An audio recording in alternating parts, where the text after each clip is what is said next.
अब पाकिस्तान में फिरका परस्ती से भी कुछ ज्यादा चीज खतरनाक डेवलप हो गई है, वो है कौम परस्ती। पाकिस्तानी कौमों में इतना डिवाइड हो गया कि ये चीज उनको अंदर से इस तरह खाई जा रही है जितना फिरका भी नुकसान नहीं कर पाया। कैसे, मैं आपको फिरका भी एक्सप्लेन कर देता हूँ, कौम परस्ती भी एक्सप्लेन कर देता हूँ। अब पाकिस्तान में हम फिरकों को दो कैटेगरीज में देखेंगे। पहले जो कैटेगरी है फिरका के एग्जिस्टेंस, फिरके जो है वो दो मेन कैटेगरीज में एग्जिस्टेंट है पाकिस्तान में, और ये ब्रॉडर लेवल पे भी एग्जिस्ट हो गए, यानी कि एक सुन्नी का फिरका और शिया का फिरका। इन दो फिरकों में अगर सब डिवीजन भी कर ले हम तो देवबंदी, बरेलवी, अहले हदीस और शिया का जो भी दो तीन है, इस्माइली हो गए, 12 शिया हो गए वगैरह वगैरह। तो ये एक बड़े लिमिटेड लेवल पर चीज फैली हुई है और इसको कंट्रोल किया जा सकता है और अपने जाती मुफाद के लिए ये इकट्ठे हो सकते हैं। लेकिन एक चीज ने मैं बहुत ही माइन्यूट और छोटे लेवल पर डिवीजन कर दी है, बिल्कुल बेसिक लेवल पर, वो है कौम परस्ती। अब देखिए पाकिस्तान में कौम परस्ती ने डिवाइड हमें कैसे किया। पाकिस्तान में कौम परस्ती जो है उसने अपने आप को कैटेगराइज किया किंग्स, बादशाहों के लेवल पे, सरदारों के लेवल पे। मैं आपको एग्जांपल देता हूँ। हान अब कौम है, पठानों में बड़ी कॉमन है। हान कौम का क्या मतलब है? बादशाह। मलक कौम है, मेरे आपका यूट्यूब पे भी नाम आ रहा होगा, सरनेम है मेरा,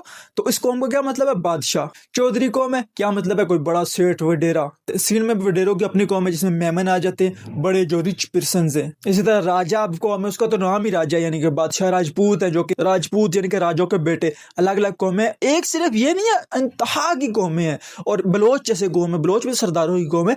तो अब जैसे कि ये जो कौमें हैं इन्होंने अपने डिवीजन ऐसे किए कि हम सरदार लेवल कौम है, हम ही सरदार है। हर कौम अपने आप को सरदार मान रही है। लेकिन मसला ये है कि अगर इस कौम के आप छोटे लेवल पे जाके देखें ना, जो आप यहाँ पर बंदे हैं, जो कौम के मेंबर्स है, सिटीजन है, इनको अगर आप देखेंगे तो इनमें बहुत ज्यादा लोग आपको मिलेंगे जो कि गुर्बत की शरह से बिल्कुल नीचे है। यानी कि उनके पास खाने की रोटी और मुश्किल से पहनने के कपड़े ही हैं, ना वो ट्रैवल अच्छी तरह से कर सकते हैं हाई क्लास, ना वो लग्जरी चीजें अफोर्ड कर सकते हैं। लग्जरी क्या, वो तो बेसिक चीजें मुश्किल से अफोर्ड कर रहे हैं। लेकिन अगर इन कौम के आप बड़े सरदारों को देखें तो वो तो जाहिर बात अमीर है, और उन्हीं के नाम पे कौमें डिवाइडेड हुई पड़ी है। अब कोई सरदार होगा, जैसे कि मलक कौम की एग्जांपल देता हूँ। अगर आप मलक नाम ज़हन में लाते हैं तो कौन मलक आपको याद आएगा? शोएब मलक याद आएगा, या बहुत से बहुत बड़े सरदार साहब मलक रियाज साहब को याद आ जाएंगे। हान की नाम ले ले तो आपको इमरान खान याद आएगा, शायद खान अफरीदी याद आ जाएगा, खुशहाल खान खट्टक, बादशाह खान। बलोचों की बात कर ले तो आपको अकबर बुख्ती याद आ जाएगा, कोई और बड़ा उधर का।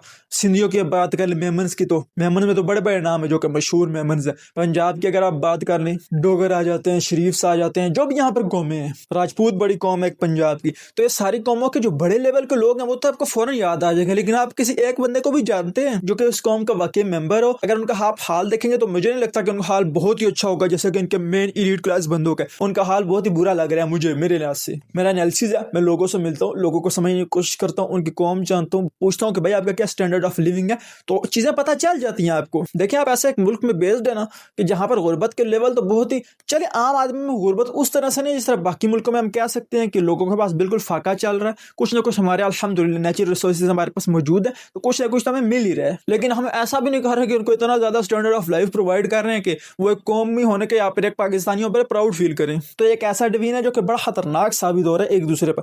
कौमों पर लोग अपने आप को तफरीक कर रहे हैं, एक कौम दूसरी कौम को कमतर समझ रहती है, या खुद को बादशाह बाकियों को नल्ले। तो ये हिसाब चल रहा है पाकिस्तान में। तो that's very dangerous. Minute level पर ये चीजें हो रही है और ये चीजें पाकिस्तान में तफरीक पैदा करने के लिए एक ईंधन साबित हो सकती हैं। और ये बड़े लेवल पर शायद ईंधन ना साबित हो, जैसे कि अब यूनिवर्सिटी का एक स्टूडेंट है, उसके जो भी दोस्त मल्टीपल कौमों से ताल्लुक रखते हैं वो सारे आपस में दोस्त हैं। लेकिन अगर उसके खानदान की बात कर रहे हैं तो उसका खानदान, जो उसका ऑपोजिट खानदान है, उसको इतनी कमतर नजर से देखता है जैसे कि इससे बुरा बंदा तो एग्जिस्ट ही नहीं कर सकता। तो जैसे कि छोटे छोटे लेवल पे ये तफरीक पैदा करना शुरू कर देती हैं और हो भी चुकी है। ऐसा नहीं है कि हम कोई नई चीज आपको बता रहे हैं, हुई पड़ी है तफरीकें। तो उम्मीद है कि आपको वीडियो इन्फॉर्मेटिव अच्छी लगी होगी। फिर मिलेंगे अगर खुदा लाए।